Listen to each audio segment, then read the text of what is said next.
हूँ आपके साथ ऋतु।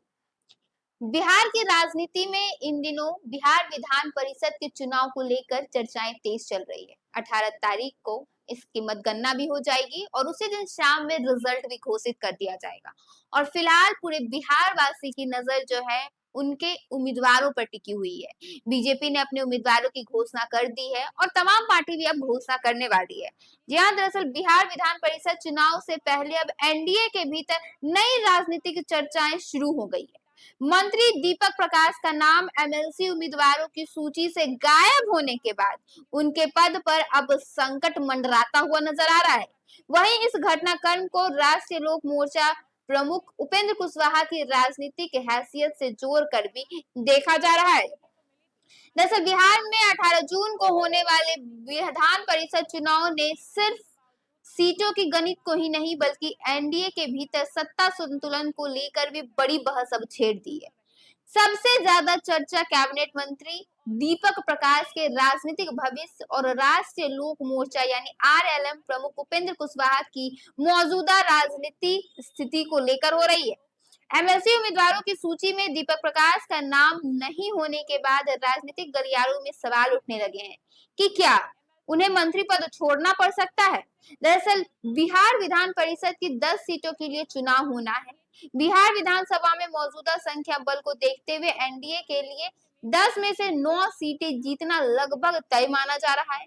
ऐसे में टिकटों का बंटवारा केवल चुनाव प्रक्रिया नहीं बल्कि गठबंधन के भीतर राजनीतिक प्रभाव का संकेतक भी बन गया है। बीजेपी ने एमएलसी चुनाव के लिए अपने 4 उम्मीदवारों की घोषणा कर दी है। जनता दल यूनाइटेड ने भी 4 उम्मीदवारों के नाम तय कर दिए हैं, जबकि लोक जनशक्ति पार्टी रामविलास को एक सीट मिल गई है।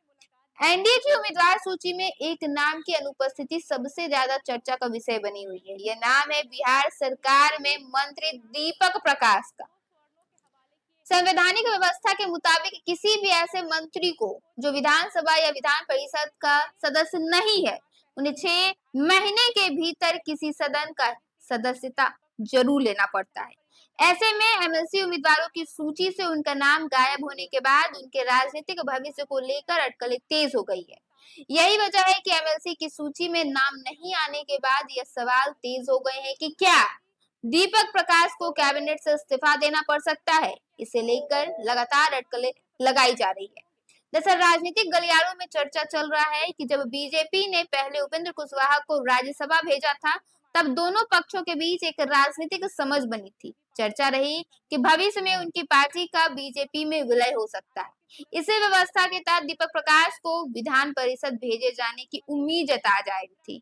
हालांकि अब सूत्र दावा कर रहे हैं कि उपेंद्र कुशवाहा उस मर्जर प्लान से पीछे हट गए।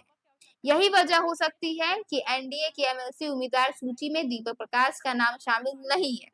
हालांकि इन अटकलों के बीच उपेंद्र कुशवाहा का बयान भी सामने आया है। उन्होंने कहा है कि अभी चिंता करने की कोई जरूरत नहीं है, सब चीज आपको धीरे धीरे क्लियर कर दिया जाएगा।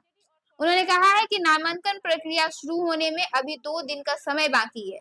उन्हें अब भी उम्मीद है कि उनके बेटे दीपक प्रकाश को एमएलसी बनाया जाएगा और वो मंत्री पद पर बने रहेंगे। राजनीतिक विशेषज्ञों का मानना है कि पूरा घटनाक्रम नेशनल डेमोक्रेटिक अलायंस के भीतर बदलते पावर इक्वेशन का संकेत दे रही है। ऐसे में अब आगे जाकर यह देखना बेहद ही दिलचस्प होगा कि क्या उपेंद्र कुशवाहा के बेटे एमएलसी चुनाव में नजर आते हैं या उनका नाम कट जाता है। फिलहाल के लिए बस इतना ही। ऐसे ही तमाम खबरों के साथ बने रहने के लिए देखिए न्यूज़ PR। धन्यवाद।